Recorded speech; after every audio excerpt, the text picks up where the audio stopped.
So that's what I'm saying. The text is like an object. It's gonna change perspective based on where you're standing. I don't know. Hello? Can you hear me? Can you hear me? I missed you, baby sweet. It was a day. It was a day. Please tell me you're seeing this too. From Seattle, we're Drinking the Movies. I'm Taylor Baker. And I'm Michael Clausen. Welcome back to Drink in the Movies. Today we're doing our year in review podcast for 2019. How you feeling? Nervous? Excited? Yeah. A little bit of both. Questions? Like you, I feel like I'm Kevin and I spilt the full chili pot after making it up the stairs with it. I feel like we were this close and now we're about to mess it all up because 1 through 50 has some great entries and we're only talking about 10. I know. I'm going to wake up tomorrow and look at it and be like, what? What? Why did I do that? Where was the lighthouse? Nowhere. It was nowhere. I don't think that Spoiler. will make any appearance on any of our lists. Top 10s or sidebars, right? I don't think so. And it doesn't feel nice. That's true of a good number of films this year. Which That are is good. A good segue into our thoughts on the year overall. Mm-hmm. Whether or not we thought this was a particularly good year for movies. What's your knee-jerk reaction? Did you think 2019 was a good year? It's the best year I've spent going to the cinemas, which is as much as we do now. Like as far as being an adult and going to the theater, I can't think of a better year I've had. I really enjoyed entries. Like I enjoyed the top entry more out of other years, but this year's like middle of the road, like 4 through 10 legitimate contenders is the strongest I've ever experienced. How about you? I agree. I think it was a pretty good year. I could honestly just as easily give you a different 10 than the ones I'm going to list today. It'd be just fine with it. Mm-hmm. If we did this a week from now, especially after I rewatch some of them, I think they would shift around a great deal. And we both haven't seen 1917. You still have to get to Little Women?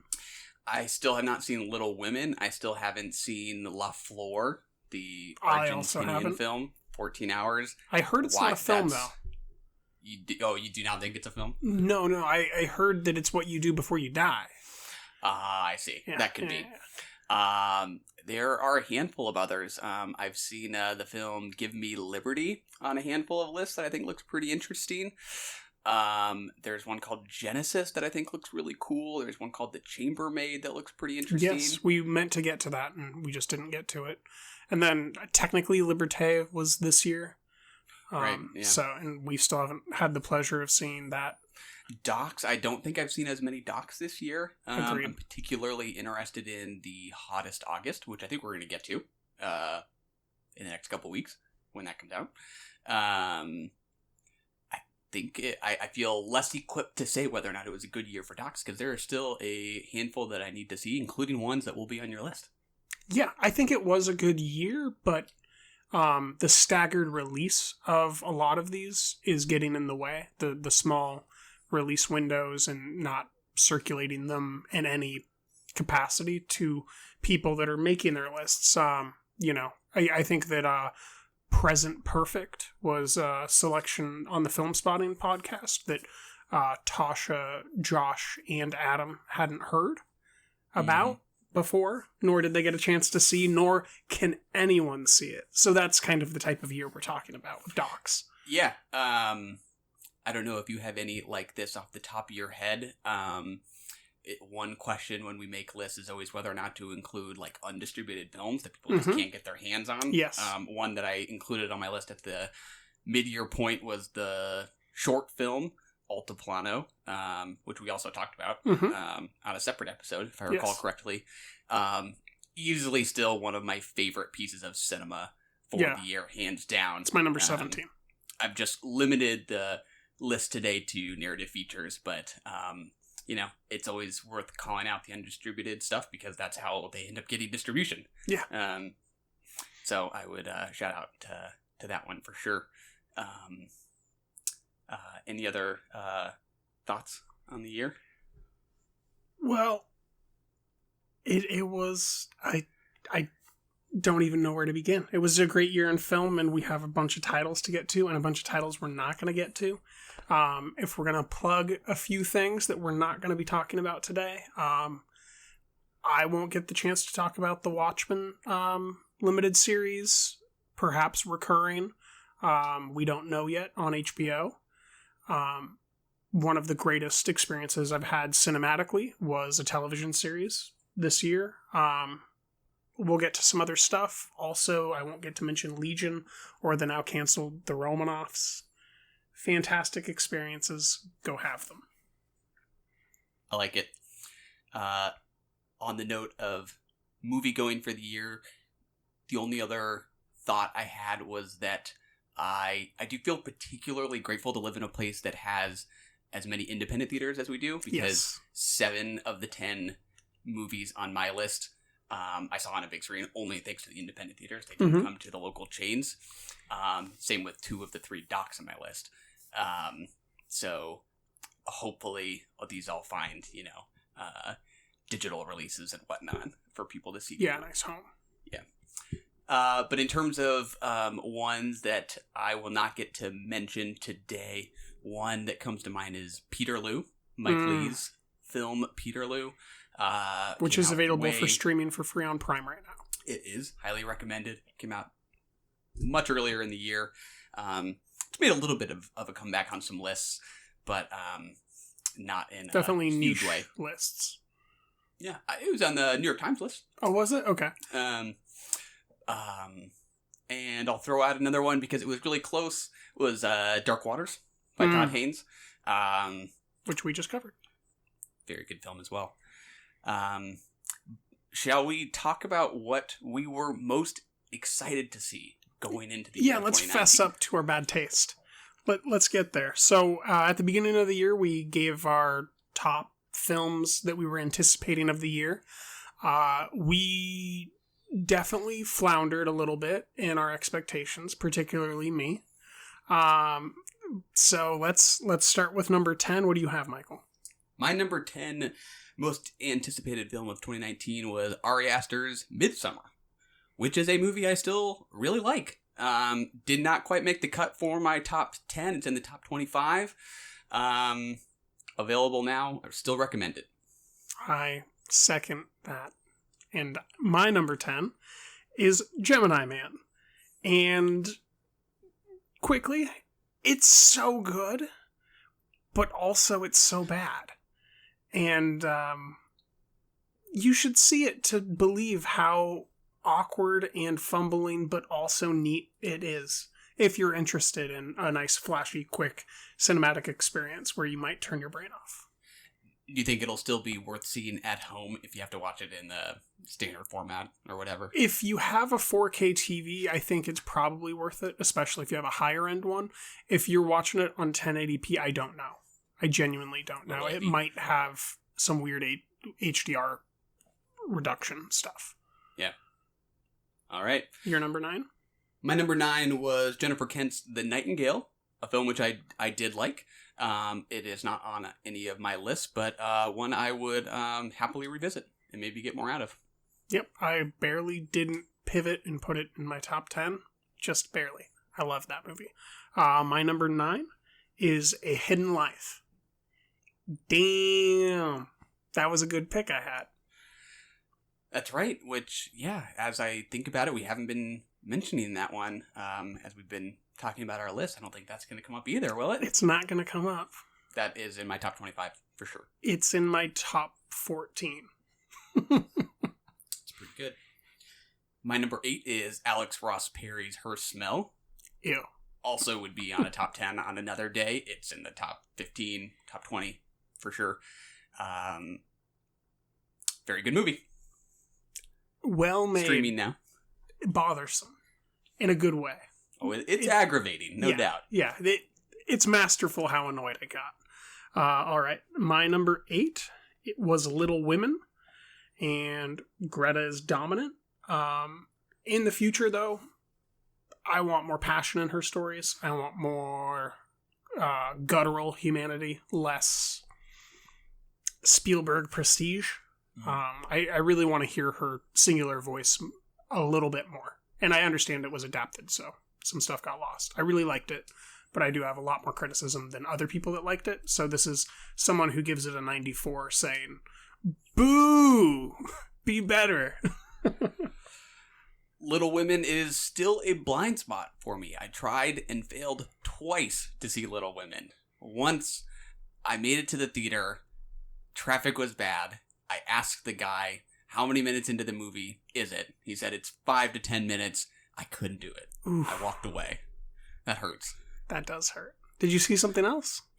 No, I went home. Oh, sad story. Very sad. End of the episode. Big bummer. Yeah, no Little Women yet for me.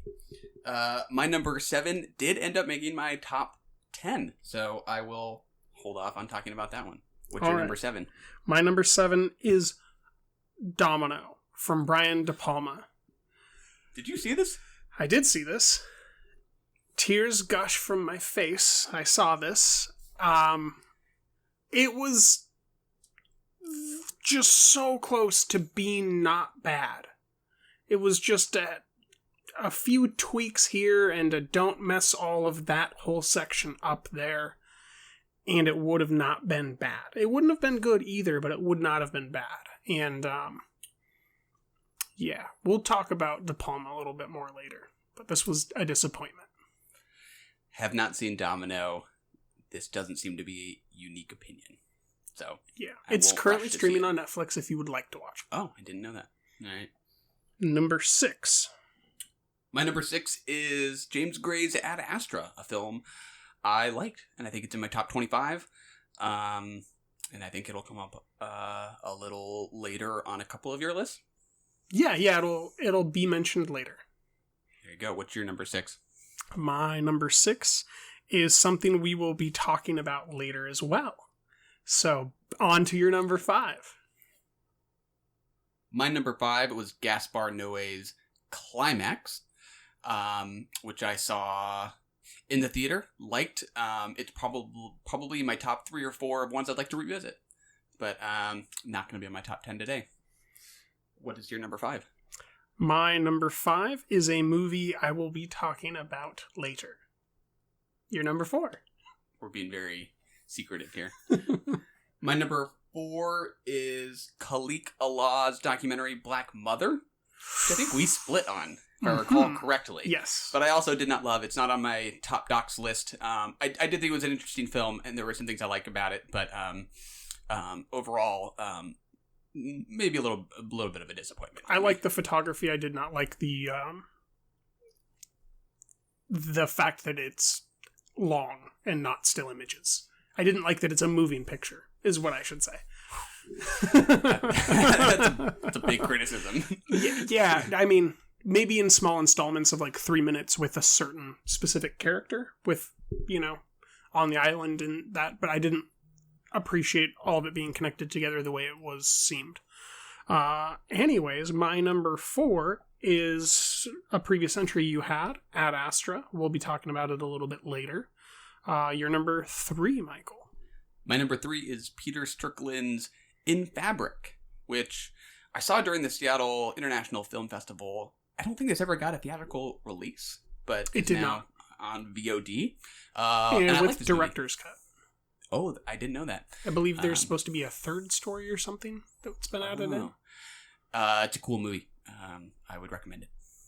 Yeah, I watched the first half. Oh, you did? And I then meant to get back to it. No, I just, went to bed, never picked it back up. I've still got the note of where I left off in the film on my computer. More to waiting to finish it, and now that there's a doc or a director's cut, I'm probably just going to restart whenever I can get a copy of that. So, my number 3 is The Lighthouse, which is a fascinating, intelligent, wonderful film to experience in a theater, but it didn't make me swoon, and it's not in my top 20.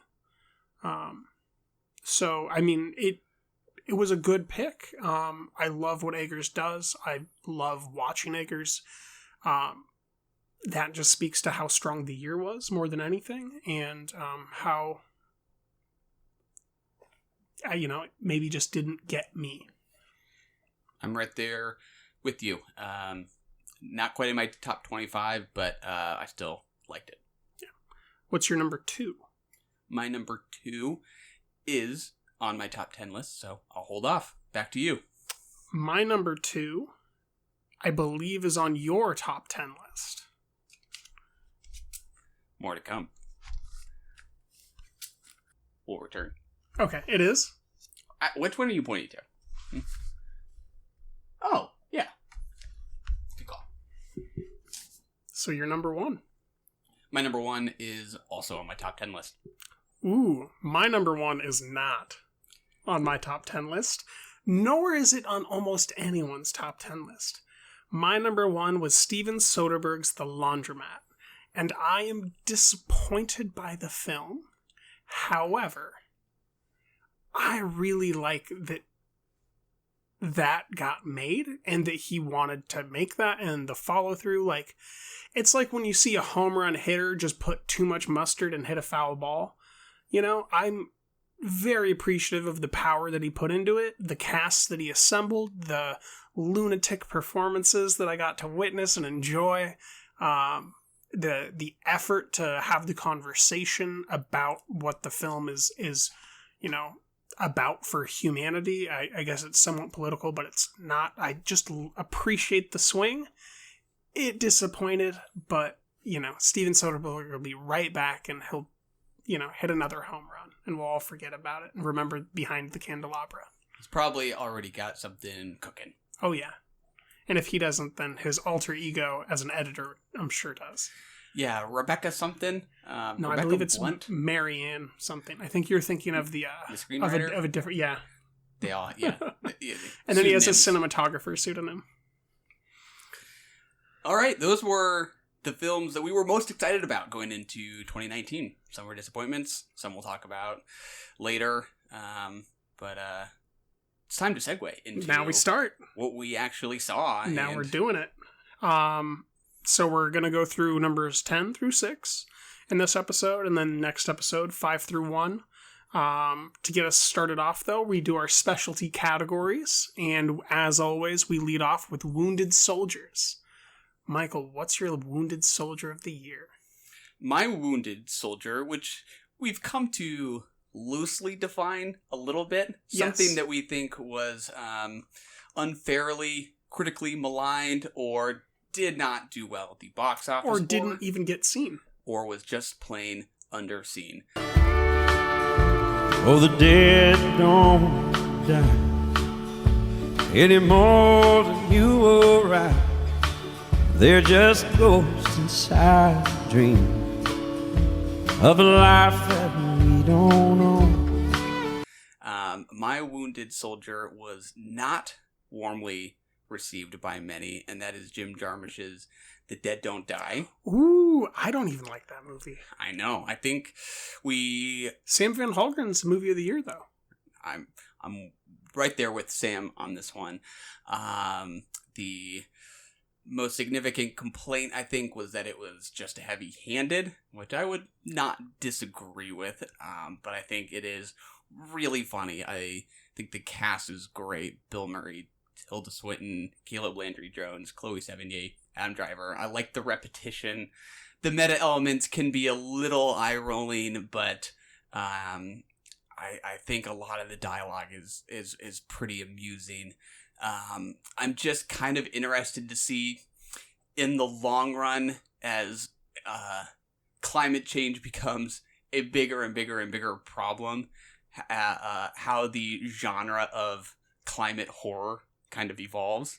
And this one being an entry into that sort of a horror comedy, I think just piques my interest. And I think there is something a little distasteful about how it feels like kind of a shrug about the environment in a way. But I also think it's about the little things that we have to enjoy while we do have our time on Earth. Like music and cars and movies like Night of the Living Dead.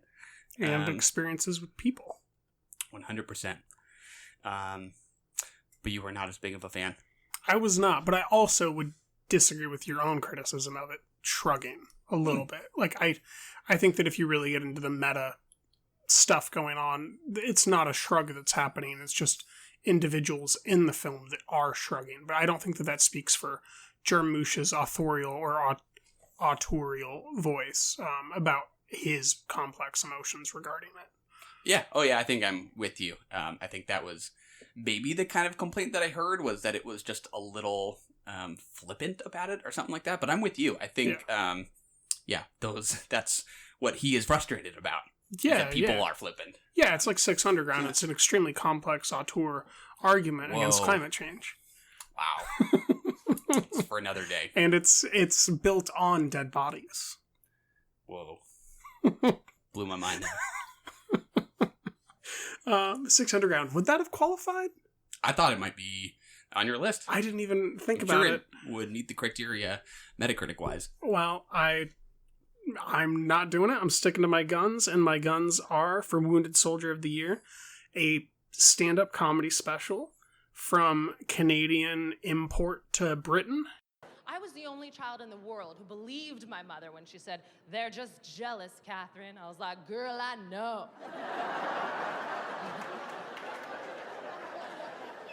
They could have victimized any girl in the school, but they chose me.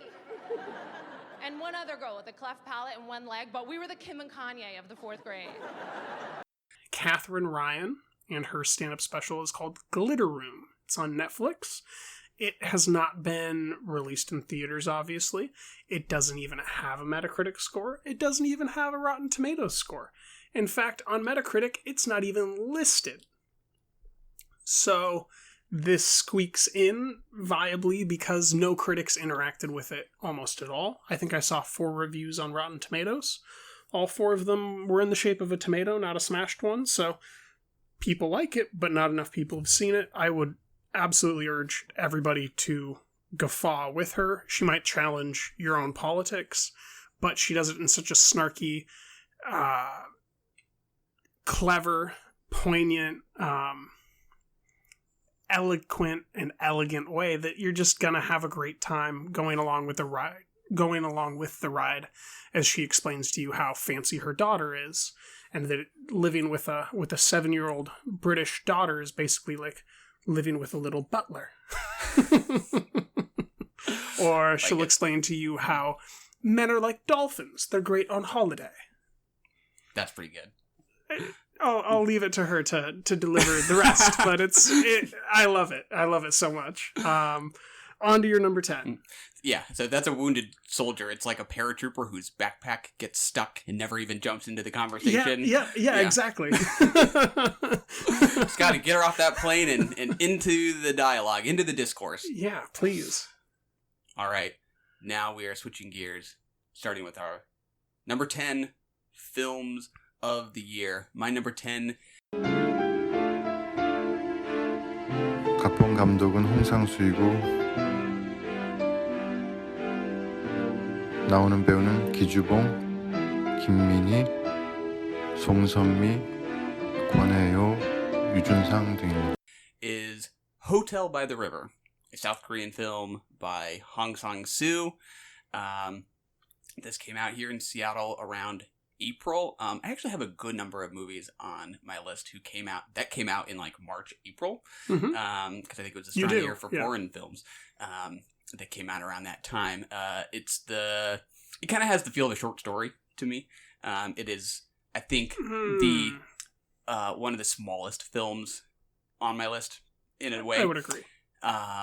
It is set in South Korea. It's about an elderly poet who's taken up residence in a riverside hotel and has gotten the inexplicable feeling that he might die despite not feeling particularly sick or ill. And so he invites his 2 grown sons to visit him in this hotel. Meanwhile, another resident of the hotel is a young woman who is sort of seeking refuge from a vaguely defined, but what we gather is maybe abusive or unhealthy relationship. And she's joined by a friend who keeps her company. Close friend or confidant.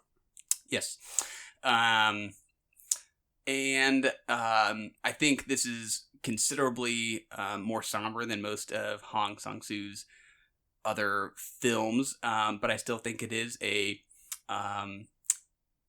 slightly funny film in a very dry sort of way. I'm just kind of taken with the general feel of it. It's pretty darn accessible, even though I think there are some heavy themes as this guy is kind of contemplating his mortality, and to me it's partly about him having not been a particularly great father to his kids. We gather that he was an absent father, and his efforts to maybe redeem himself in these in this day that we see him spend with his kids are almost kind of laughably bad. And I think there's some humor to it, but I think it's also really kind of a sad little relationship drama in a way. Yeah. 3 things I would say quickly. I don't agree it's a short story. I think it's a short story anthology. Because I think that there's a lot of branches off of their own independent short stories, like giving the stuffed animals to the boys, and having to repeat the same thing when the taller son comes back inside. The experience of just sitting in a room alone with the girl before her friend joins her. The magnetic opening that it has, where I thought I was just going to start it, pause it, and then go do something else to make food. But it started, and then I sat down and didn't get up because it was so magnetic.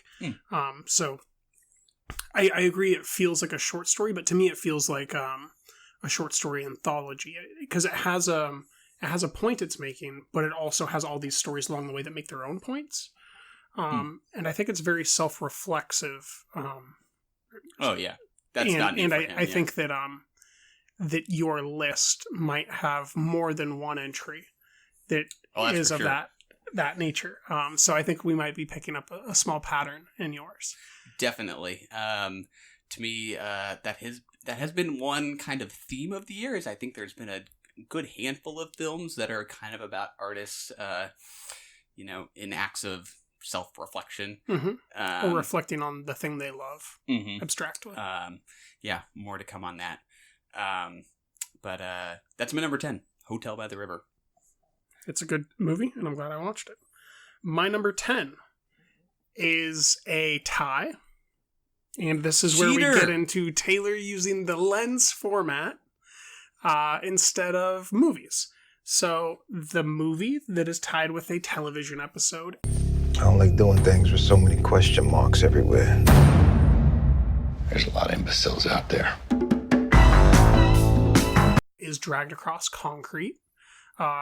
Craig Zoller's brutal gangster film that is as sprawling and as epic as any piece of literature written by Shakespeare, but totally of the times and much more brutal. But I think it has a lot of cultural criticism caked into it, just like we see in Shakespeare plays. And that is tied with... This is an endless war.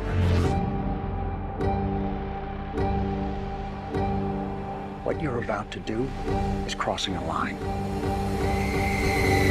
It's a little late for that, don't you think? Episode of Mr. Robot that I dubbed Gangster Shakespeare, which is episode 7 in season 4, which is called Proxy Authentication Required. It's an episode that essentially takes place in 3 locations, a hallway and 2 rooms. It's in an apartment building or hotel room. You can't quite tell. There's 3 gangsters, Elliot and a therapist, and the lighting, the acting, the dialogue is simply some of the best of the year, and there's a lot of single episodes in that final season that deserve attention. This is just my personal favorite. I haven't seen the episode, but I have seen Dragged Across Concrete. It was on my list at the mid-year point. I would just as happily swap it in to my list today. Definitely, I think it might be my favorite title of the year there's nothing like that is brutal imagery, but I like how evocative it is. Interesting reception to this film. I think a lot of people found it to be just too kind of reactionary or even trolling, and I think I totally get that. To me, it was just as easily read as a movie about how capitalism pits people against each other, and how ugly that can be. But also, the ending is dope. It is. I think it's a good pick. I think that that cultural criticism doesn't land with the ending quite. I'd have to rewatch the movie and then go read what other people say, but I definitely had a different interpretation of the who succeeds at the end of the film, we'll say. So we are now on to the Squanderies. Why don't you lead us off with your squandered actor of the year? All right, I have an actor and an actress, as you do as well, that I particularly like, whose potential I thought was squandered this year. For each of these, I have a film of theirs that I saw and did not care for, and a film that they did that I had no interest in seeing and was very disappointed that that's what they put out this year. We'll start with actress. Sure. My squandered actress of the year was Jessica Chastain. I think you misspoke. I think you meant years. Years? Burn! What does that mean? Oh, she's been messing up for a couple of years now. Oh, I see. Woman Walks Ahead, I think it was 2017. I didn't see that one. Big miss. Indie. Yeah, one of my favorite Jessica Chastain performances is in Zero Dark 30. I really like her in Tree of Life. I think she's an actress I really, really respond to. And one movie I really, really did not respond well to was It, Chapter 2. Neither of us did. That was really, that really squandered a good number of actors in that movie. That was a big bummer. And another movie she did this year that you would have to have probably given me some money to go see, which was Dark Phoenix, which I gather most people did not enjoy. It was a very bad movie. I think that's my worst. That's one of 5 movies that I gave half a star to that came out this year. It's bad. Yeah. I would just like her. I'd like to see her return to work with some better directors. J.C. Chandor? Yes, which is, there's rumors that there is a sequel in the works, right, of A Most Violent Year. I would not complain. I think she'd also be a great match for, boy, now his name just left me as soon as I said I think she'd be a great match for. Alien Nation guy, made Midnight Special. I always talk about him. Americana. Jeff Nichols? Yeah. Oh, yeah, wait. Was she in Take Shelter? Yeah, she was with Michael Shannon. Yeah. Yeah. I'd love to see her reteam and do something grounded like that. Absolutely. What about you? Who is your squandered actress? Some things don't change. And just like in June when we did our halfway episode, it's still Vera Farmiga. It's just been a rough year for her with her Godzilla movie and the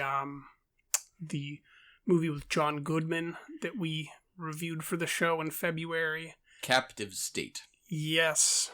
Yeah, she's just putting back to back to back to back bad movies together, and I'd love to see her accidentally fall onto a Greta Gerwig, Ari Aster, Corey Finley casting call sheet and see what happens. Yeah, I do like her in The Conjuring, the very first Conjuring. Me too. So, yeah, you mentioned Ari Aster in one of his, horrific family horror movies. Yeah, she would fit right in. Yeah, give her some Toni Collette goodness. Yeah. Your favorite actor. Or, I mean, your most squandered actor. Definitely not my favorite. But isn't he, though? The actor I thought was particularly squandered this year, among others, I don't know that there was any real obvious choice this year for me, was Jake Gyllenhaal. One film I saw him in was Velvet Buzzsaw from Dan which he was Gilroy. Great in. Fantastic film, fantastic performance. I don't particularly love manic Jake Gyllenhaal. I prefer the subtler registers, like in Wildlife. This is a little bit more like what he did in Okja, which I just don't particularly care for. I kind of wish he would ditch that, those kinds of roles. And the other film of his that I did not want to see was Spider-Man: Homecoming, which he was great in. He might have been fine in it. It's a fairly good movie. Totally possible. I'm just always going to be a little bit bummed when actors or actresses that I particularly like get sucked up into the machine that I don't have that much interest in watching. The mouse machine, you mean? That's right. Florence is our latest loss. I know. That's a bummer to me. I think that happened with Brie Larson for me. I like Brie Larson. She was actually kind of close. But I think I might like Captain Marvel. So, I don't know. Those are my squandered actors, or squandered actor and actress. My squandered actor is Liam Neeson, who was in a remake of a great film from Sweden, I believe. I do not recall the name of it now, but it was basically called Citizen of the Year in direct translation. And that movie in America is called Cold Pursuit. He proceeded to be in Men in Black 3. And he's in another film that I've not seen that I believe is like 87 minutes long and not really coming out from what it looks like. As a supporting actor, Liam Neeson is an Oscar-worthy performer. He is the dough that made Scorsese create greatness. He's assisted Spielberg make greatness. He's helped Nolan make greatness. He is a fantastic actor. He was the preceding Keanu Reeves action character that kind of led this tidal wave that now has John Wick after John Wick after John Wick and Atomic Blonde with Taken.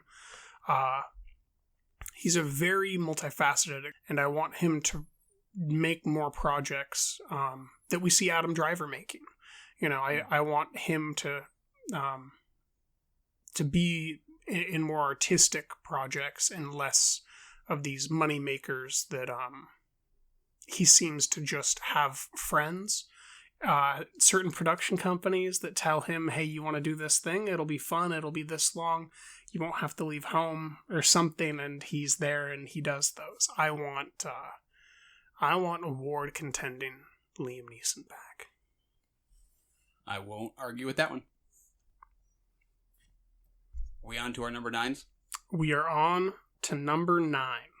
What do you got? My number 9 film of the year is... ¿Qué haces aquí? Tengo que hablar contigo. 32 años me ha costado reconciliarme con esta película. Pain and Glory from Pedro Almodovar, starring Antonio Banderas, who plays a filmmaker who has a curious resemblance to Almodovar himself, both in look and his profession. Banderas plays a filmmaker in a bit of a creative rut, also dealing with some physical maladies, who is in a stage of self-reflection, looking back on his own filmmaking career, as well as his youth and his relationship with his mother and his own sexuality. He takes up a drug addict as he becomes reacquainted with the star of one of his earlier works that is being restored or being recirculated. I forget what the specifics are. I think it's an anniversary. That could be. Yeah, I think that's right. I think they might be doing some slight restorations, but I believe it was an anniversary. Yeah. I'll talk about Antonio Banderas a little bit later in one of our sidebars. I'll talk a little bit more about the direction, which, it's typical for Almodovar to have these really colorful, richly designed movies. This definitely checks those boxes. I think it's just gorgeous in its production design and its costumes, particularly. Antonio Banderas' character, which I read are like, a lot of Almodovar's own clothes, which I think is kind of funny. I think it's a really emotional movie about a guy thinking about his life's work and what he's achieved and what he still wants to achieve and how he can tap back into, his creative instincts. I was really moved by the story of his relationship with his mother. I think Penelope Cruz is great. I think what the ending ultimately tells us about what we've seen in all of our scenes with Penelope Cruz is really lovely, and I love the story about his youth and the scene of him having kind of a pivotal moment where he's attracted to another man for what seems like the first time. Definitely one of my scenes of the year. I just thought it was gorgeous and emotionally moving and well acted, and it checks all the boxes for me. It has two of my favorite scenes of the year. Not any that you mentioned, though. I could easily put Antonio Banderas in my top 3 actors. I'm really glad that he had the chance to really big body perform again. We'd kind of relegated him to boring movies and as a voice actor, and to see this resurgence late in his career with a film that I've already talked about on this episode, The Laundromat, where he gets to play a great character. This, I've seen him have a few others. I think that, in the brief stretch from like 2007 Shrek, Puss in Boots, Delegation to about 2017, he wasn't putting out much work that was being interacted with, at least in America. I was a really big fan of Automata, but that's not something that many people watched and is kind of considered B-genre sci-fi. But yeah, no, it's a great pick, and I support that. My number 9 is also a film about a man who is reflecting on himself and also the nature of his work and his position and all sorts of things. And that film is called... And cut right there. Good work. I want to drop some of the shots. Why? Because it isn't working? Because my client isn't happy. Because the whole concept is ridiculous? You are Don Quixote. It's your concept, it's your vision. The Man Who Killed Don Quixote, from Terry Gilliam, starring Jonathan Pryce and Adam Driver, or starring Adam Driver and Jonathan Pryce. It's hard to give an order there. This is a film that breaks the fourth wall seamlessly and continuously. At one point, he goes into the village where he had originally shot his student film, Don Quixote, and begins having a conversation in all Spanish with the bartender, asking him if he remembers when he was here to shoot the film, and there's subtitles on the screen. And then Adam Driver says, "We don't need these anymore," and swipes his hand on the bar counter where the subtitles are, scattering them to the ground, and the film instantly switches to English. This is a lovely film. This is a great comedy. It is a great adventure story. It's a great reflection on life. It's a beautiful way to adapt a novel, which is very hard to do, and this film especially. If you know anything about the story of Terry adapting it, it took over 20 years. This is a film that for me is like what my dreams are made of. This is the imagination, this is the adventure, this is the spirituality, this is the grunginess, this is the zest and the lust for life, and I love it. Was a long journey before it finally hit our screens. It was. One I still need to catch up with. I think it's on Amazon Prime now, right? No, it's for rental almost rental everywhere, but I don't believe that there's any streaming access, and I can't imagine that after Amazon ditched distribution that Terry would ever allow them to pick it up for Prime streaming. At least not to be the first ones. He doesn't seem like the type to quickly forgive, from what I gather. I think that he might if it was more amicable. I think that this situation might make it less amicable. It's a good pick. One I still need to see. Your path back to excellence. Who do you have that needs to get on the path back to excellence? Is it someone who's already excellent? Is it someone who's already at the peak of their game? It's questionable. The person, this can be an actor, actress, director, any below-the-line crew member who we think maybe stumbled this year, didn't have a great year. So you picked a gaffer. Like to see get back to the top of their game. My pick is Steven Soderbergh. Is that painful? That hurt? A little bit? It feels like I'm the Just Wicked feel like I'm Witch of the West trolling you. and I just got water flicked on my forehead. All right, bring it. To be fair, I did not actively dislike High Flying Bird.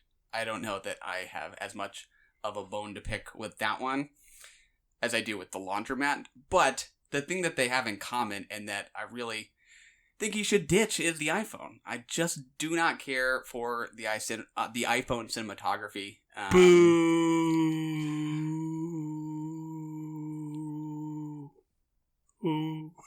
Ooh. My favorite film of his remains Sex, Lies, and Videotaped, probably followed by Side Effects, and maybe Behind the Candelabra. I'd kind of like him to return to something a little more human-focused. The Laundromat in particular feels particularly gimmicky. And across the two, I just do not think, ever since he picked up the iPhone, that these films are, for me, all that appealing to look at. I'd say that he made a movie that Burns adapted while Burns was making a movie. So to me, I'm a little bit more quick to think that maybe those Burns adaptations worked best when Burns was on the set and like seeing what Steven was getting and then adapting the screenplay as they go a little bit to try to hem it together more. Because to me, it feels like he wasn't there. I don't know if you got that sense at all, but I definitely got the impression that he just wasn't there. That could be. I don't know that I'll handicap it for that. I mean, everybody, makes their films however they make them. We only get the final product. But so I guess so you don't mention Aaron Brockovich, you don't mention Ocean's 11. I like Ocean's 11 for sure. Okay. And that would look terrible on an iPhone. No, you were saying like three of your favorite, and I was just wondering. So like, what is it that did you like Aaron Brockovich? Did you like Ocean's 11? It's been a long time since I've seen Aaron Brockovich. That would probably be up there. But because you said human focused, and to me that's like his biggest human focused film. I don't know. I mean, I think there's nothing that is anywhere as intimate or feeling so private as Sex, Lies, and Videotape. That is like what that movie is about, is these people's like desires and their sexual desires. I mean, I don't know. I don't think he's come anywhere even remotely close to that level of interest in human intimacy as that film. But I haven't seen all of his filmography. I haven't seen things like The Limey. I haven't seen Out of Sight. I'm not a Soderbergh aficionado. You're not a soda boy.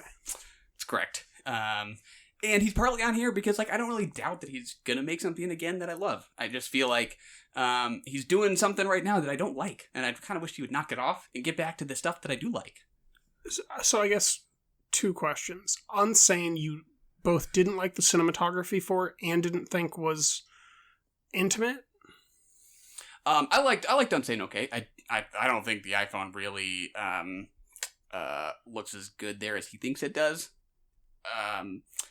But I like that movie okay. It works a little. It's okay because it's kind of a genre piece to me. Yeah. I think High Flying Bird is a little bit more personal and, talking about the lives of these basketball players. I don't think the artifice of the iPhone camera there does them any favors. And I just don't enjoy looking at it. It just does not look good to me. I wish I would have chosen Sean Baker. Pick up the iPhone again. Oh yeah, see, I mean, Sean Baker, maybe did it there because he kind of had to, and I think he made it look great. He wasn't trying to call it. I don't think he was trying to call attention to it as an iPhone movie. Whereas I think Soderbergh kind of does, finding the angles that are as conspicuous as possible. which I don't know. I don't think that's really enhancing the themes of what he's doing, except for maybe an Unsane, right? Because that's maybe a little bit more voyeuristic. Yeah. High Flying Bird, I don't know that I see it. Agree to disagree. Last question for you. Behind the Candelabra isn't intimate. It's about Matt Damon and Liberace. Yeah, Liberace. It's like it's about their gay relationship. I would consider that very intimate. Okay, well, you said that you didn't think that he'd made anything as intimate or as human as Sex Lies and Videotape. And to me, like, oh yeah, that's that still movie and Unsane are like very close. You know, I mean, Unsane's a different type of intimacy, but the way that we spend time with her as she goes insane, that we don't spend with Rooney Mara when she goes insane, it's just a little bit different. Yeah, I mean, to me, it's a genre piece. It's more about the thrill than the character. 100%. I mean, I couldn't tell you anything I remember about Claire Foy's character in that movie. I remember the look of the iPhone. And I remember why it wasn't in your top 10. In such detail, Andy McDowell and James Spader in Sex Lies and Videotape. Which is funny, because the first time I saw that movie, I didn't care for it all that much. Second time around, I was like, what happened? I don't know. I love it now. Peter Gallagher too, right? Mm-hmm. Yeah. Maybe I just need to see him a second time, since that has happened before. So let's watch all of Soderbergh this year twice. Let's not. I tried. All right, mine will probably be a little bit quicker because there won't be as many bones to be picked. My path back to excellence choice is Brian De Palma. I told you we'd talk about him a little bit later, and we are. He needs more attention. He needs more people around him propelling him forward. He's not Francis Ford Coppola. He can't go make something that people hate that's actually good, like Coppola can with Twixt. What he made is actively bad. It's actively not good, and it's actively almost good. So all he needs is the right fine-tuners around him, is my thinking. My pitch on what that specifically is getting a film with an executive producer credit added. First one says Paul Thomas Anderson. Second name, Brad Pitt. Production company, Plan B Productions. I think that if you get those two people that love film so much, Paul Thomas Anderson is one of the biggest fans of Brian De Palma. One of the biggest fans in filmmaking that always brings up De Palma as an influence to him. And you can actively see it. I think that if you get those two guys that love movies, that love telling stories, together with a guy that loves movies and telling stories, that is immensely capable, that just needs a little bit of oversight, that's respectful from peers, and not bad studio notes, but like really intriguing studio notes, I think that you can get a lot more, and I think that the world would be a better place for it. I cannot argue with that. Any idea if he has something else in the works after this one did not go so well? I know he has screenplays in pre-production. Last I checked, there were 3 or 4. So you never know with stuff like that. Sometimes there's a screenplay that just sits in pre-production on IMDb that keeps getting pushed and pushed and pushed. I think I've heard that he had a commercial deal to make some commercials. That wouldn't be a bad in-between to get some reps, to make something shiny that sells. But I want him to lean back into doing crazy stuff with really good oversight or really good collaborators. Yeah, I think it was more last year that we did a couple Brian De Palma films, right? Mm-hmm. We did Dressed to Kill. Blowout. Yeah, I love De Palma. I really want to see a kind of return to form. Right? I really did too. That's why Domino was my number 7 anticipated film on the year. Dang it. But I messed up. And, yeah, let's get on to your number 8. What's your 8th favorite film of the year, Michael? My number 8 is one I saw within the last week. It is the Safdie brothers follow-up to the 2017 movie Good Time. Give me another shot. You like to win, right? This is no different than that. Black June power, nigga. This is my fucking way. You think I'm stupid, Howard? You and your whole fucking family. I heard you resurface your fucking swimming pool. You know how that makes me feel? Never You think your life is more important than my life? I don't know who said that. And that is Uncut Gems, starring Adam Sandler. Adam Sandler plays a jeweler in New York City with a hell of a gambling habit. This movie for me was both exasperating and exhilarating. I found it even more restlessly propulsive than Good Time. I love the tension. I think Adam Sandler is aggravating but hilarious. I think this style is one of the more distinctive of any up-and-coming American directors right now. I love the score, which we'll talk about a little more later.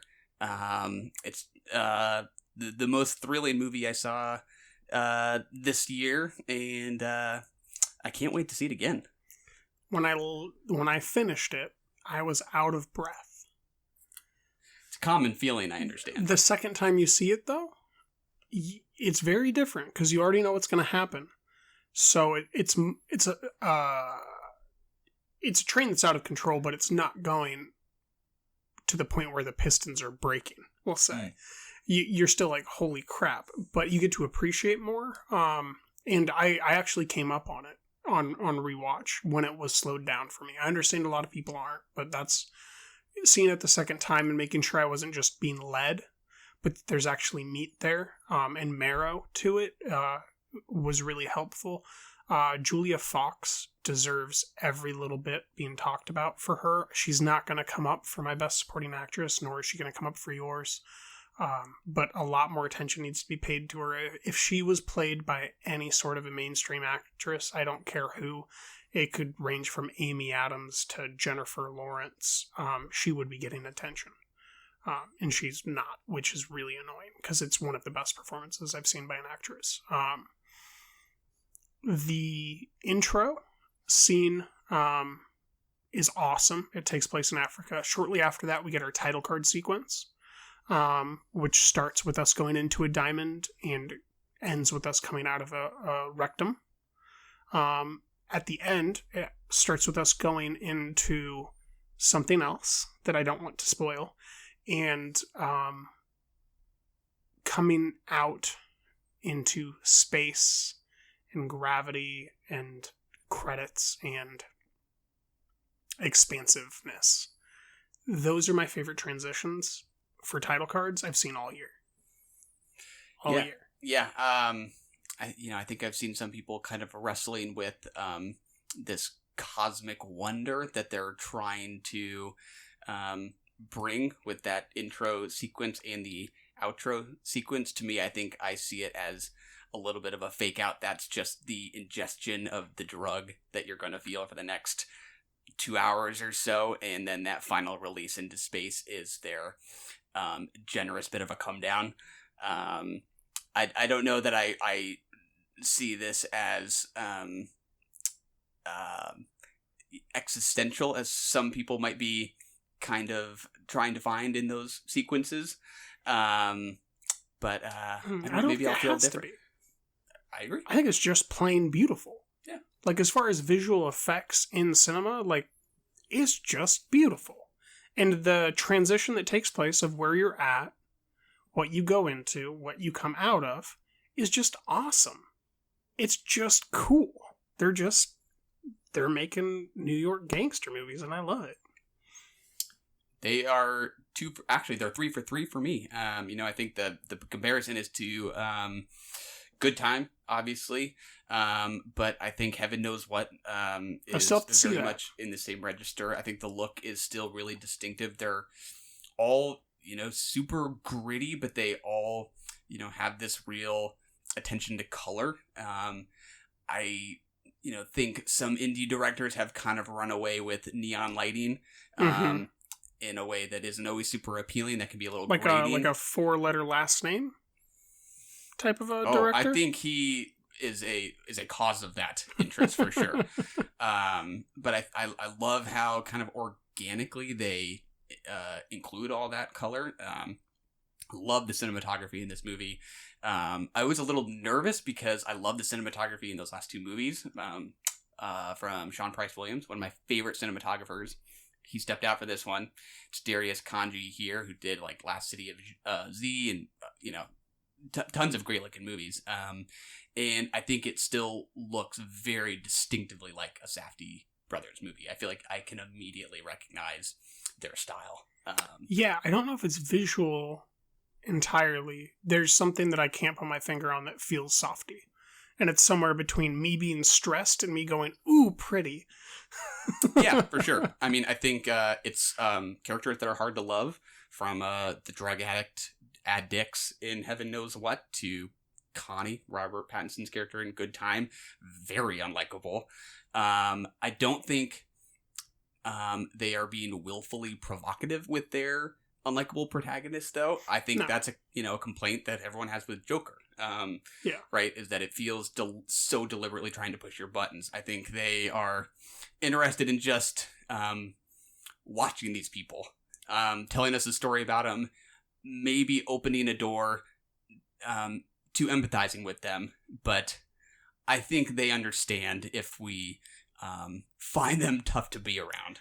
Yeah. Have you been hearing any of the noise around their comparison to Scorsese?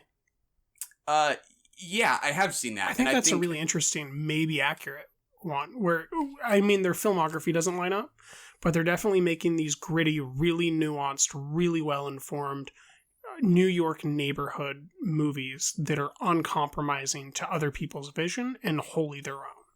Yeah, I mean, I think it makes sense to me. The propulsiveness of their movies, to me, is so not like Scorsese, where he really lets his scenes breathe.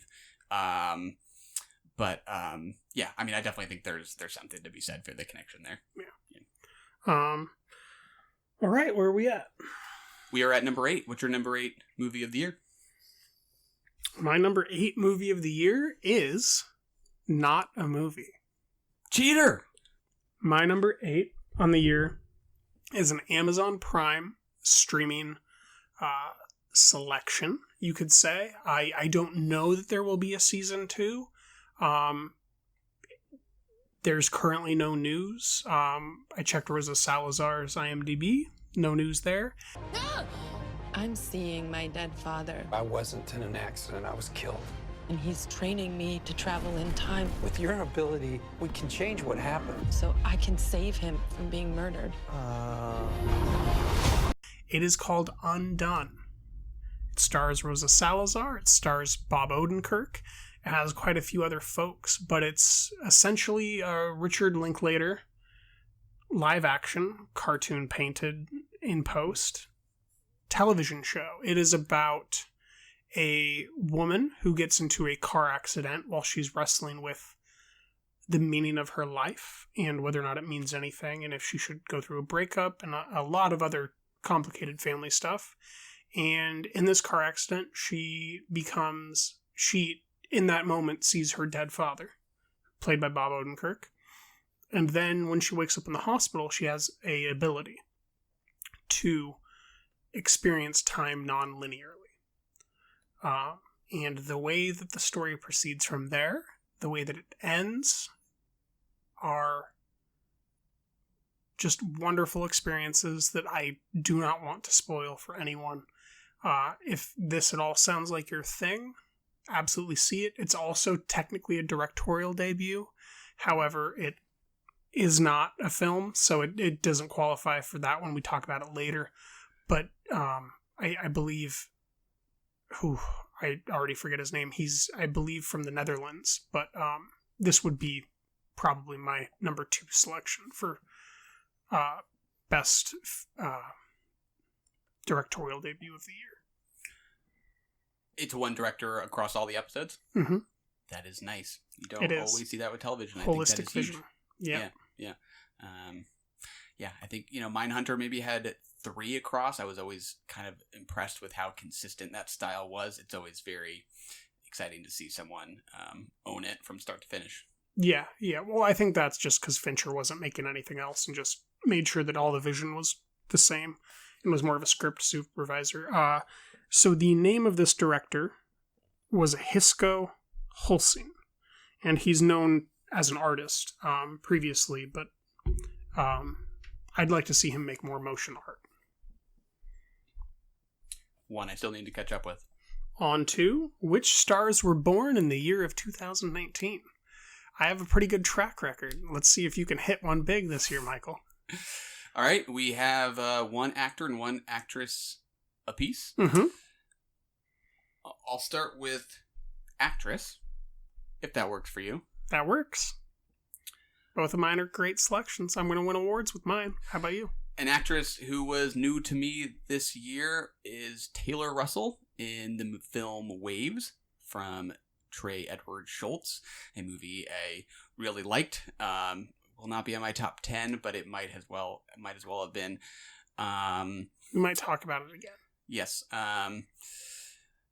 It's challenging to talk about the structure of the film without giving too much away, but it's a family drama about a family in Florida who's goes through an unimaginable tragedy. It sounds like I'm describing a Ari Aster movie, but this is not horror. This is drama, and Taylor Russell is in the drama part of the film. I would disagree. I would say that there's a little bit of horror to Waves. It's fair. And there's a different person that we'll talk about who's in those sections. I'll talk about him shortly. But she has a large role in this movie, and I was just really kind of blown away by the sensitivity of the performance.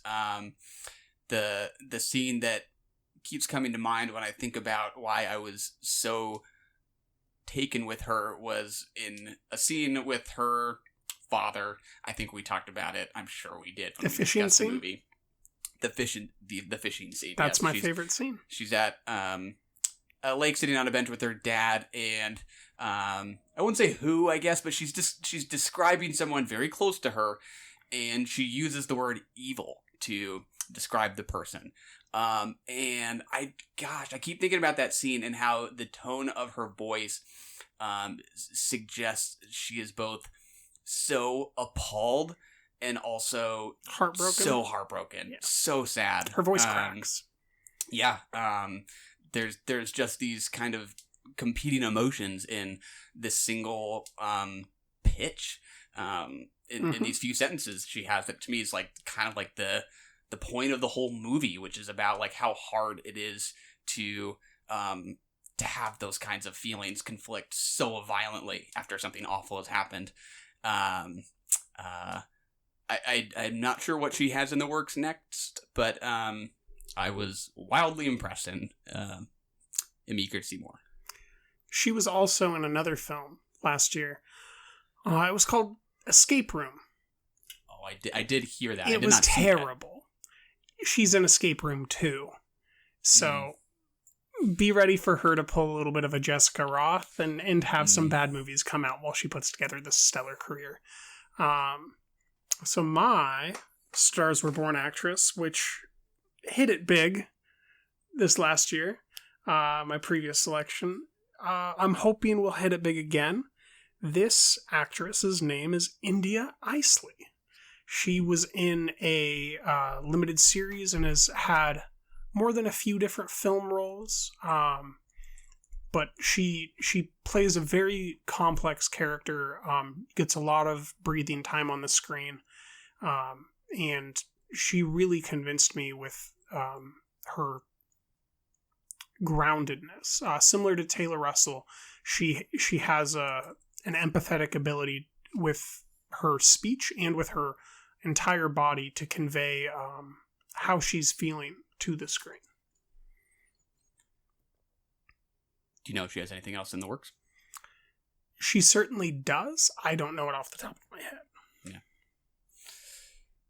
All right. Actor. the actor who I was particularly impressed by this year is also in Waves. What? Crazy. Is he in another movie that we really like too? He sure is. Was it called Loose? It sure is. The actor is Kelvin Harrison Jr. I liked both of these movies quite a bit. Loose is also not in my top 10 list, but I liked it a great deal. He's been around a little while. He was sure in has. Trey Edward Schultz's last film. It Comes at Night. He was in 12 Years a Slave, I think. He's been in some other things that I think I've seen before, but this to me feels like a breakout year with these two performances. He wasn't in Ma, was he? I don't think so. Okay.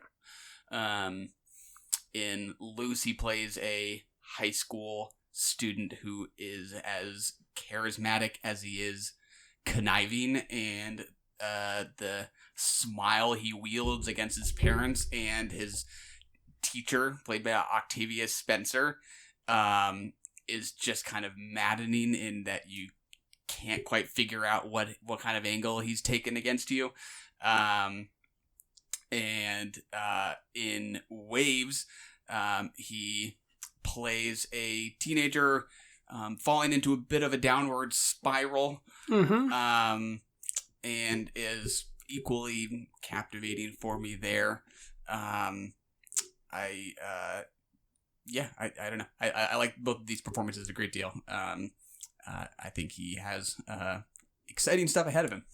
You know what Your Stars Were Born selections tell me? What's that?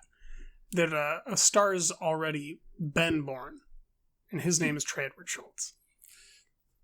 Something to be said for that, for sure. My actor selection this year is Jonathan Majors from The Last Black Man in San Francisco. He's got a bunch of other random credits, from acting in plays to street performances to interpretive art stuff to movies, and his performance in The Last Black Man in San Francisco is one of the most heartbreaking, human, deeply emotional, movie-carrying performances I've seen all year. And he, to me, is the next great actor that we just haven't seen the body of work from. I have no doubt he can do anything that any other actor can do, from Adam Driver to Brad Pitt. I just had zero qualms about if he has the time.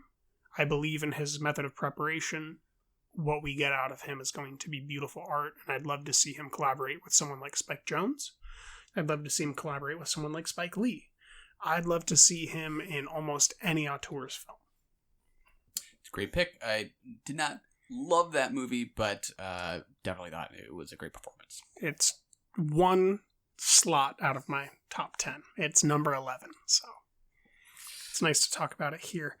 On to number 7. What do you got, Michael? My number 7 movie of the year is... 你最好离他远一点。以为故事到这天就结束啊，没想到故事才刚刚开始。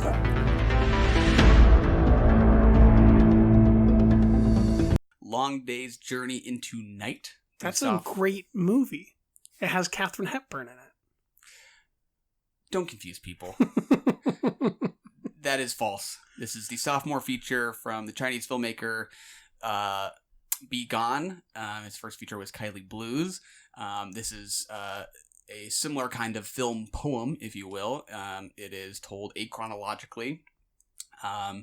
It is a bit of an homage to film noir with some references to Tarkovsky mixed in.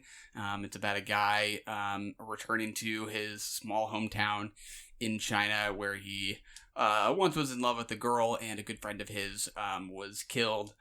I think this is first and foremost, just a formal pleasure for me, much less so than it is, a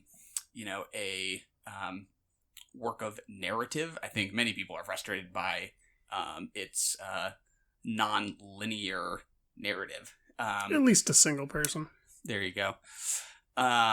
But, I think he's interested in abstract ideas, so an abstract form makes sense. He's interested in kind of the texture of dreams. This is the movie that has this infamous, 50-some minute long take that takes up the part of the second half of the movie.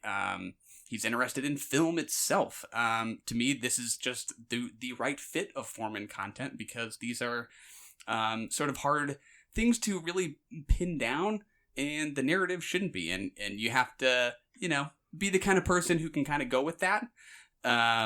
You're yawning, so I don't think it's your kind of thing. But to me, it's formally quite dazzling, and it's one of the few films I saw twice this year, and it stayed right about where it did the first time around. I actually think the story itself is surprisingly simple on second viewing, and you kind of start to see what this would look like if it was told linearly. And it's still just as pleasurable of a watch. That is Long Day's Journey into Night, available for rental now, I believe. Mm-hmm. On to my number 7, something a little bit more unanimous. You're not afraid of tough guys, are you? I didn't think so. I was one of 1,000 working stiffs until I wasn't no more. You got a good friend here. You don't know how good a friend you got. Russell, he took a shine to me right away. After a while, he started giving me little things to do. The Irishman from Martin Scorsese. Performances, subtext, self-reflection recurs again as a theme between both of us. This film is unlike almost any other Scorsese film I've ever seen in the macabre way that it is presented. The voiceover adds a weird layer as we see actions being taken. Whether or not the character in the scene feels regret for the actions, the character in that scene later does, and hearing that happen was really heart-wrenching. The ability to use the special effects the way that they did with Joe Pesci, with Al Pacino, with Robert De Niro was everything that the film required. The fact that he is almost always narrating about how he thinks about himself now from the perspective of his daughter is one of the most heartbreaking things that keeps the movie in the front of my mind. I know a lot of people have a problem with Anna Paquin's 7 lines. To me, the entire film is about her, and the fact that she only said 7 words to him in it speaks everything to the complex emotions in the film. I really went for this one in a way that I didn't quite go for Silence, and haven't gone for a few of Scorsese's movies for some time. I think the last one I really loved was probably Hugo. I'm surprised. I thought we had talked about a mutual liking of Silence. I guess not. I dig it, but like love, like the last movie I really loved from Scorsese, which is kind of, he backed himself into a corner where it's like, if I don't love it, it's an insult. If I give you a 93, it's boo. Well, we will come back to it. Maybe we several will. Times, I think. I can certainly think of a few instances. But now we are on to the top 3 ensembles. Why don't you start us off with your number 3? My number 3 top ensemble of the year is what I think is the most critically acclaimed movie of the year. 참으로 시의적절하다. 부자들이 원래 참 잘 속아. 사모님이 뭐랄까. 풀타임으로 수업 어떻게 하시는지. Is it okay with you? Bong Joon-ho's Parasite, a South Korean film set in South Korea about a lower-class family who wiggles its way into the lives of a much wealthier family, and catastrophe ensues. I think people are plenty familiar with Parasite at this point. I won't describe the plot. Yeah, there's not really any... It's length. a movie about money. Right. No doubt. But, And a rock. The direction is so ridiculously precise that to me it's almost easy to overlook how I think consistent these performances are across the board, just because the filmmaking is so great. But I really think everyone here is giving great performances, and I tend to lean towards family related movies when I think of ensembles. Just like, do they give me that sense of these people, who really make up a family? Sometimes you don't get that sense. They all feel like individuals who, have been put together, and you just don't sense that chemistry. And I think I 100% felt that here, these two parents wishing they could provide better lives for their kids, and then a son in particular wanting in the end to provide a certain kind of life for his father. I don't know. I think the performances really just add up to something pretty great. I would agree. I do definitely feel a little bit of acting happening between them all. Like, they definitely they don't quite feel unanimous at some level for me. Oh, I totally felt that. And it was, the first time I would have been totally with you, but it's that second time when the movie went from being my number 2 movie on the year and being perfect to me dropping it quite a bit, because without, once again, like Uncut Gems, without the pace, without not knowing, it just didn't quite hit me as hard. It just stopped being a banger, and it was just a good hit. Anyways, on to my number 3, with an even better selection of family. So I'll tell Charlie what's happening, and Cassie, you then hand him the envelope. I just get nervous. Can you unserve? What do you mean, like take it back? Charlie and I are getting a divorce, Mom. You can't be friends with him anymore. Gee, Mom! Charlie Bird! Mom! Mom? Mom! What? Marriage Story. We got Scarlett Johansson, we got Laura Dern, we have Adam Driver, we have Ray Liotta, we have Merritt Weaver, we have a mom who I don't recall the name of, we have that one actor from Princess Bride who I also do not recall the name of, and tons of other great performers, whether they're New York, live performances, or just kind of some supporting stuff that happens around Scarlett's trailer when she's getting her film career going. This, I think, is one of the only times we're going to be talking about Marriage Story, unfortunately. And it is an excellent, beautiful movie that I think is in my top 15. I don't know if it's in yours. I don't think it's in my top 30. Wow. You really didn't care for this one then, huh? I did like it. I thought it was okay. I thought it was okay. It was a great year for a film called Marriage Story. I thought the story was just a little underwhelming for me, but I think the performances are Alan Alda, a great feature. Yeah. Yeah. I really responded well to this. And it's unfortunate that we're only talking about it here, but it's got a long awards trajectory to go. So on to your number 2. My number 2 ensemble is... All right, what's the matter, partner? It's official, old buddy. Well, has been. August night and the leaves hanging down and the grass on the ground. Here I am, flat on my ass. And who I got living next door to me? I'm Sharon Tate. I'm in the movie. You're in this? That's me. I play Miss Carlson, the klutz. Quentin Tarantino's Once Upon a Time in Hollywood.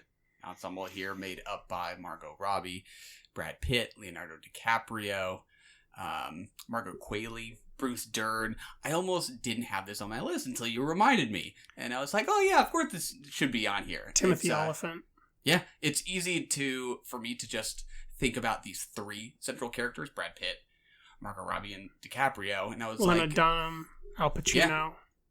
And I thought to myself, well, that maybe doesn't feel quite big enough right into the category. But yeah, I mean, they're really there are a lot of characters Dakota here. Fanning. Yeah, everybody on Spawn Ranch basically, and yeah, I and think Leo's eventual wife was fantastic. Yeah, I think they do add up to this cohesive portrait of Hollywood in '69, and all the different types in Hollywood.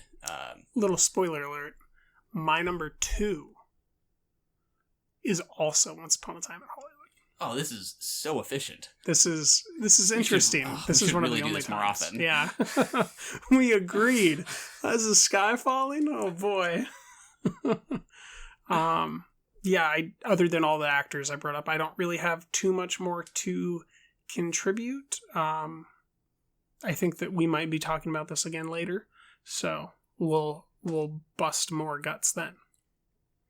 Your number 1. My number 1 ensemble is The Irishman. Boo! I hate that movie. No good. That didn't make your list, did it? Nope. Didn't just talk about it. It just feels like we've been here a while. Yeah, I mean, this just wouldn't be what it is without the performances. I'm going to keep this one short. I think it just kind of speaks for itself. People will have seen Irishman. Harvey, Pacino, Pesci, De Niro is good. Doing work. My number 1 is a film that, thank goodness, we'll be talking about in a little bit. And that film is... If you couldn't dance, what would you do? Suicide?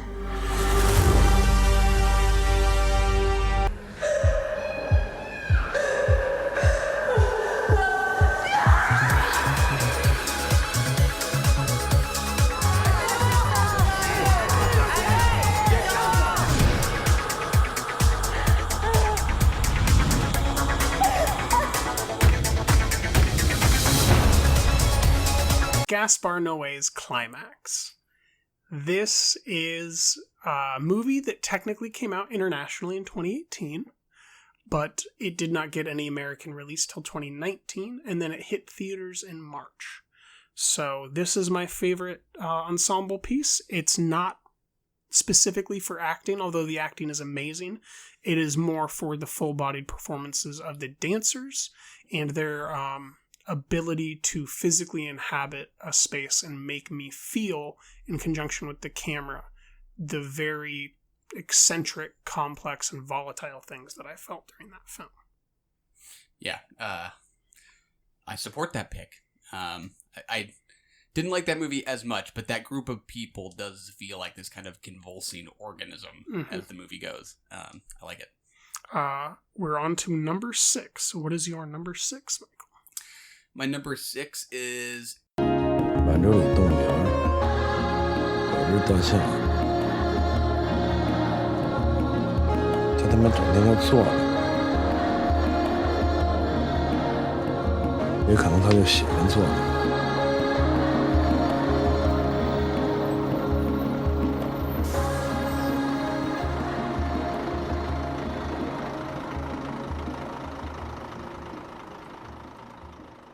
An Elephant Sitting Still, written and directed by Hu Bo. This is a Chinese film. Both these episodes are going to be shorter than that movie. Yeah, I think that's right. I think this was the longest movie I saw this year, excluding Finding Neverland, which is a 2-parter, so that doesn't really count. Yeah. An Elephant Sitting Still clocks in at around 3 hours and 50 minutes, I want to say. Just under really shy good. of 4 hours. But as I put in my notes after I saw it, I was not ready to leap up from my seat when it ended. I thought it was a tough watch because it is about people who are so full of despair. But I think this is a really, really incredibly made film. It's the story of 4 different people in China whose paths intertwine. There is an elderly retired man whose grown-up son wants him to move into a retirement home. There is a teenage boy who pushes a bully at his school down a staircase and severely injures him. There's another teenage girl who is sleeping with a faculty member at that same school. And there is the older brother of the bully who gets pushed down the staircase. And each of these characters is filled with a kind of hopelessness for different reasons, kind of unique to each of them, but that also kind of have something in common, something of a just kind of a kind of existential despair. And it's comprised mostly of long takes that to me just feel so perfect for the content. These people feel like they're constantly just being kind of crushed with sadness, and these just kind of feel like waves to me that they're each kind of getting slammed with and that just keep coming. Oddly enough, I do think this is kind of a hopeful movie in its ending. I do too. And that's part of why we didn't want to get up. We wanted to see, this kid picked up a rock. He's playing with it now. This is totally different than the last 4 hours. Yeah, exactly. Without that, I don't know that it would be there, but I think there is just that fleck of hope that makes all the difference in the end. It's what makes it a Chinese film, not a Russian one. Yeah, exactly. Unfortunately, we can't see another film from this filmmaker due to his untimely suicide. But anybody can watch this movie now, rental, I believe. I believe that is correct. At the very least, you can order the DVD. Yeah.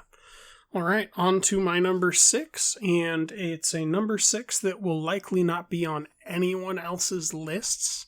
So, lucky you, Michael. You get to deal with me, and my eccentric pick is...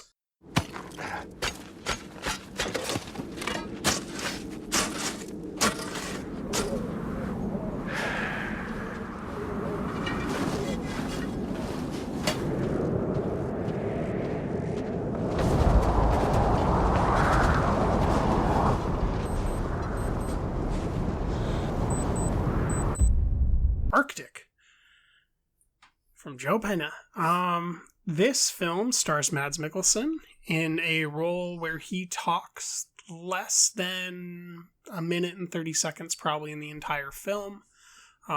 Maybe 2 minutes. He does do some grumbling. I don't know that I would call it clear spoken talking. And he certainly does a lot of shouting. This is an adventure, survival, horror picture that visually communicates its story. I have a real soft spot for legitimate adventure films. I enjoy classics like 20,000 Leagues Under the Sea quite a bit. I enjoyed the Sinbad adventures. They're, I think, some of the greatest creature features, special effects-wise, that we've ever laid witness to. And this is certainly a different one, but the ability to tell a story only with visuals, and use an adventure story with an actor of such great caliber. It just kind of took me over. I think I saw it in February or late January of 2019. I was the only person in the theater as far as I can remember. And it was in a theater. It was just a random movie that I hadn't heard about, and I went in, and I was in a dark room alone in the Arctic, and I loved it. I just rewatched it yesterday to make sure that it belongs here, and it absolutely does. I would urge anyone with a Prime option that wants to sit down and pay attention, not get on your phone for an hour and a half, tune into Arctic. It won't disappoint. That brings us to the end of part 1 of our 2019 in review. Of our very short 2019 in review. We did so much more talking than Mads Mikkelsen. So much more talking. We did about an hour and 20 minutes more talking. More to come. Run! Go! Get to the chopper! We have to go. I'm coming with you. That was brilliant.